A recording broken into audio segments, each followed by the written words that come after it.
আগামী 2 দিন ঢাকাসহ 7 বিভাগে ভারী বর্ষণ হতে পারে বলে সতর্ক করেছে আবহাওয়া অধিদপ্তর।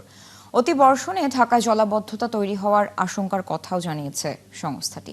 অন্যদিকে বন্যা পূর্বাভাস ও সতর্কীকরণ কেন্দ্র বলছে, রংপুর ও সিলেট বিভাগের বেশ কয়েকটি নদীর পানি বিপদসীমার ওপর দিয়ে প্রবাহিত হচ্ছে।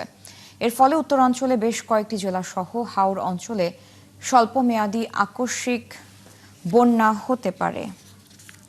মিল্টন আনোয়ারের প্রতিবেদন। জুলাইয়ের শুরুতে ভারী বর্ষণে রাজধানী জুড়ে জলাবদ্ধতায় নাকাল হয়েছে নগরবাসী। আর চট্টগ্রাম বিভাগে বন্যা ও পাহাড় ধসে প্রাণ হারায় অর্ধশতাধিক মানুষ। আবারও ঢাকাসহ 7 বিভাগে ভারী থেকে অতি ভারী বৃষ্টিপাতের সতর্কবার্তা দিয়েছে আবহাওয়া বিভাগ।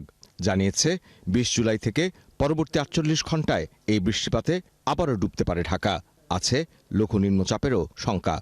আজ সকাল 11টা থেকে পরবর্তী 48 ঘন্টার জন্য চট্টগ্রাম বিভাগ ছাড়া আর যে 7টা বিভাগ রয়েছে সবগুলো বিভাগের জন্যই ভারী থেকে অতি ভারী বর্ষণের একটা সতর্কবার্তা জারি করা হয়েছে।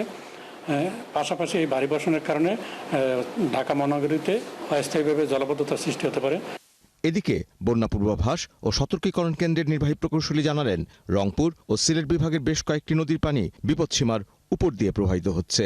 বিশেষ করে আগামী 2 দিন পানি আরও বাড়ার পূর্বাভাস থাকায় রংপুর বিভাগের কয়েকটি জেলা ও সিলেটের নিচু এলাকায় স্বল্পমেয়াদী বন্যার শঙ্কা জানানো হয়েছে। তিস্তা, ধরলা ও দুধকুমার নদী অববাহিকাতে পানি বিপদসীমা অতিক্রমের ঝুঁকি রয়েছে আগামী 24 থেকে 48 ঘন্টায়, এবং এর ফলে মূলত লালমনিরহাট, নীলফামারী, কুড়িগ্রাম, রংপুর, গাইবান্ধা ইত্যাদি জেলার কিছু নিম্নাঞ্চলে আগামী 2 দিনে স্বল্পমেয়াদী অথবা আকস্মিক বন্যার পরিস্থিতির সৃষ্টি হতে পারে। সিলেট, সুনামগঞ্জ, নেত্রকোনা, ময়মনসিংহ, শেরপুর জেলার সুরমা, কুশিয়ারা, সারিগোয়াইন, জাদুকাটা, ভোগাইবংশ, সোমেশ্বরী ইত্যাদি নদীর পানির সমতল আগামী 2 দিনে বিপদসীমা অতিক্রমের ঝুঁকি রয়েছে, যার ফলে মূলত এই বর্ণিত 5টি জেলার নিম্নাঞ্চলে স্বল্পমেয়াদী বন্যা পরিস্থিতি সৃষ্টি হওয়ার সম্ভাবনা রয়েছে। তবে দেশের প্রধান নদীগুলোতে পানি এখনও বিপদসীমার নিচে থাকায় আপাতত মধ্যমেয়াদী বন্যার আশঙ্কা নেই বলে জানালেন এই প্রকৌশলী। প্রধান নদী অববাহিকার পানি এখনো বিপদসীমার নিচে অবস্থান করছে। মিল্টন আনোয়ার, 71, ঢাকা।